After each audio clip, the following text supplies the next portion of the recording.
الحمد لله رب العالمين والصلاة والسلام على نبينا محمد وعلى آله وصحبه أجمعين وبعد. Donc aujourd'hui, nous allons commencer une nouvelle série que l'on a intitulée l'indispensable dans l'apprentissage de la révélation immuable. Et pourquoi indispensable? Parce que ce qu'on va enseigner, c'est ce que la personne elle a besoin, réellement besoin, pour faire ses premiers pas dans la religion de l'islam. Et bien entendu, lorsqu'on parle d'apprentissage, le terme est plus que clair. C'est pour donc apprendre, pour donc avoir science de ce que l'on va faire, de ce que l'on va dire au nom de la religion. Et bien entendu, de la révélation, c'est bien entendu les deux sources sur lesquelles reviennent tous musulmans et qui donc sont les sources de cette religion, de l'islam.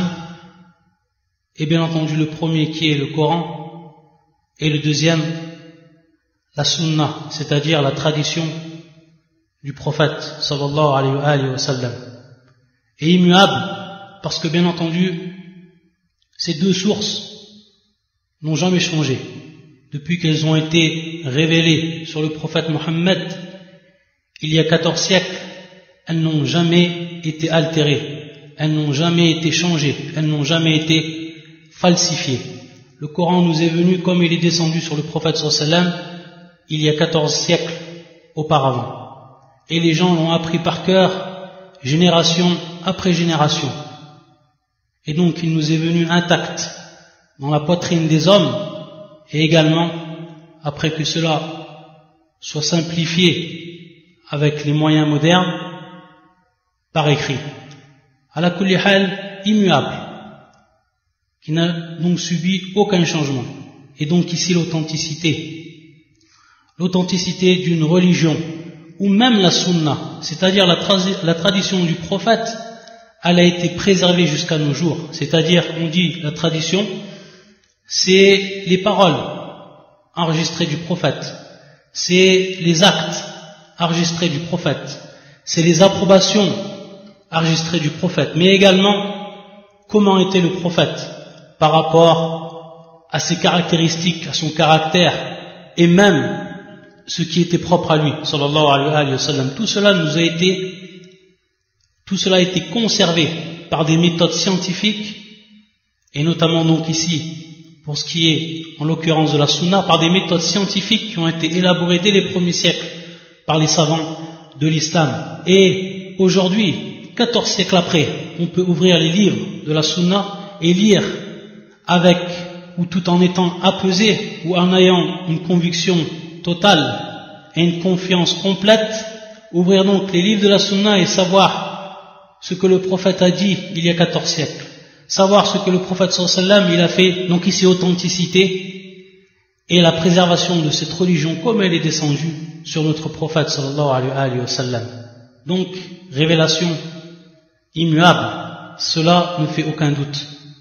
Pour ce qui est de cette série, ce qui est de nouveau ici par rapport à tous les cours qu'on a fait auparavant, c'est qu'elle va s'adresser à un public plus large, c'est-à-dire pas non seulement aux musulmans, et pas non seulement parmi eux à ceux qui font des efforts dans l'apprentissage de la science.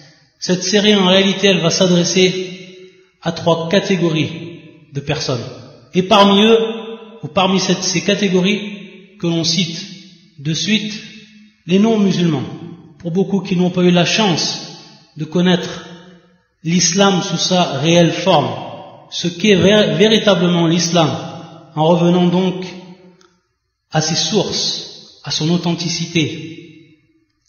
Et on sait, malheureusement, et la plupart d'entre nous en sont témoins, que l'islam, cette religion, on tente de la ternir par tous les moyens possibles, que ce soit par ceux qui détiennent un pouvoir médiatique, ou alors par maintes procédés qu'on ne citera pas ici, et dont lorsque l'image de cette religion est ternie, automatiquement, elle ne parvient pas aux gens comme il se doit. Donc, c'est en réalité un travail de brouillage qu'il y a entre la véritable image de l'islam et les gens parmi les non-musulmans.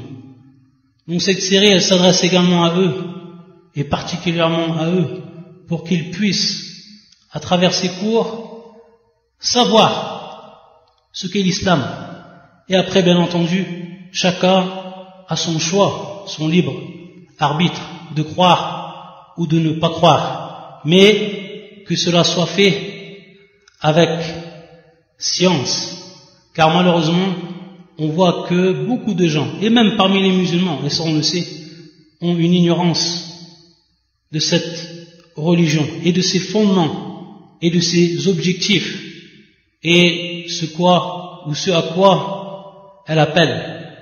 Cette série, elle s'adresse également aux nouveaux musulmans, ceux qui se sont convertis à l'islam, ceux à qui la véritable image de l'islam leur est parvenue, cette grâce leur a été faite et qu'ils ont pu donc en toute conviction adopter cette religion. Et en réalité, lorsqu'on dit nouveaux musulmans, ce sont ceux qui sont revenus à l'islam. Ce sont en réalité ceux qui sont revenus à l'islam.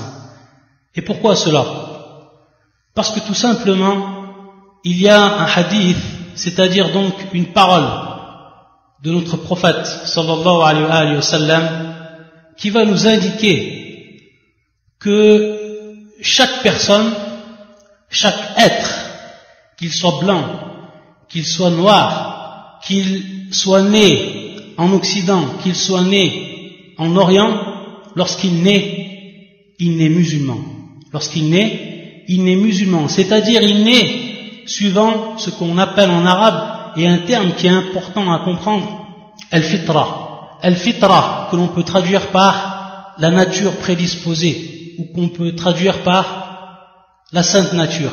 Ce terme, al-fitra. C'est pour ça que le prophète sallallahu alayhi wa sallam, il va nous informer de par cette parole qui est authentifiée de lui par les savants de l'islam que chaque nouveau-né, kullu mawludin yuladu ala al-fitra, c'est-à-dire que chaque nouveau-né naît suivant ce terme al-fitra, c'est-à-dire donc